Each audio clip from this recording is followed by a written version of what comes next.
Supreme court స్వయంగా CBI director పర్యవేక్షణలో ఇద్దరు సిబిఐ అధికారులతోనూ వీరికి రాష్ట్రానికి చెందిన ఇద్దరు పోలీసు అధికారులు అసిస్ట్ చేస్తారు అని చెబుతూ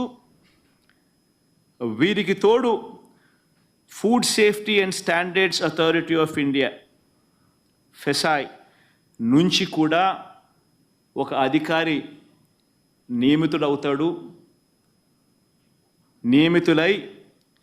వీళ్ళు లడ్డూకు సంబంధించిన విషయం మీద వీళ్ళు నివేదిక ఇస్తారు అని చెప్పడం జరిగింది. నేను అడుగుతా ఉన్నా, ఇంతగా సుప్రీంకోర్టు ఆక్షేపిస్తే ఇదే పెద్ద మనిషి చంద్రబాబు నాయుడు గారు అనే వ్యక్తికి ఏమాత్రమైనా కూడా దేవుడి మీద భక్తి భయము ఏమాత్రం ఉన్నా కూడా తప్పు చేసినట్టుగా కనిపిస్తూ ఉన్నా కూడా మొట్టమొదటి తాను చేయాల్సింది ప్రజలకు భక్తులకు క్షమాపణ చెప్పడం,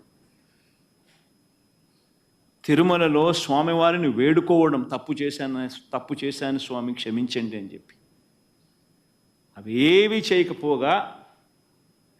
అవేవి కూడా చేయకపోగా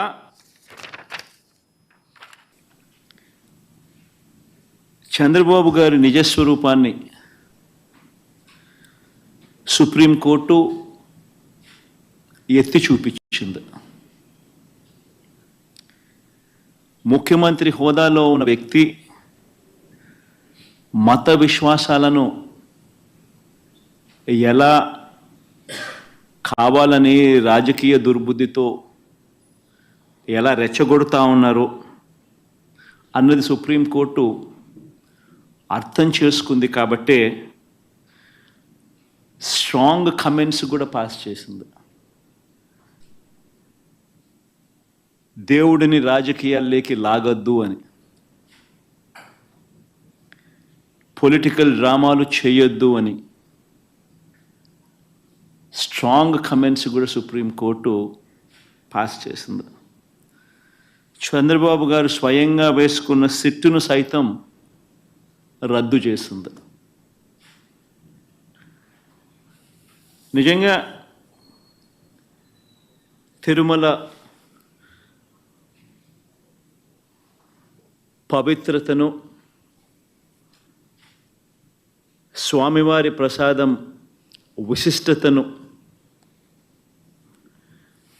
నిజంగా రాజకీయ దుర్బుద్ధితో కావాలని అబద్ధాలాడి జంతువుల కొవ్వును సైతం వాడి లడ్డూలు తయారు చేసినట్టుగా, ఆ లడ్డూలను తిన్నట్టుగా, పంచిపెట్టినట్టుగా తిన్నట్టుగా అసత్య ప్రచారంతో ఏదైతే ముఖ్యమంత్రి చంద్రబాబు నాయుడు గారు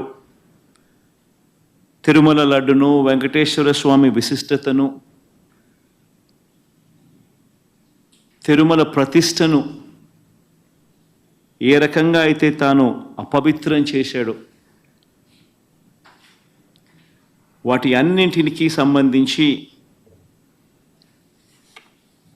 గత కొద్ది రోజులుగా సాక్ష్య ఆధారాలతో సహా నేను చూపించడమే కాకుండా కోర్టులు సైతం చంద్రబాబు నాయుడు గారిని మొటిక్కాయలు వేసిన పరిస్థితులు గమనించాం.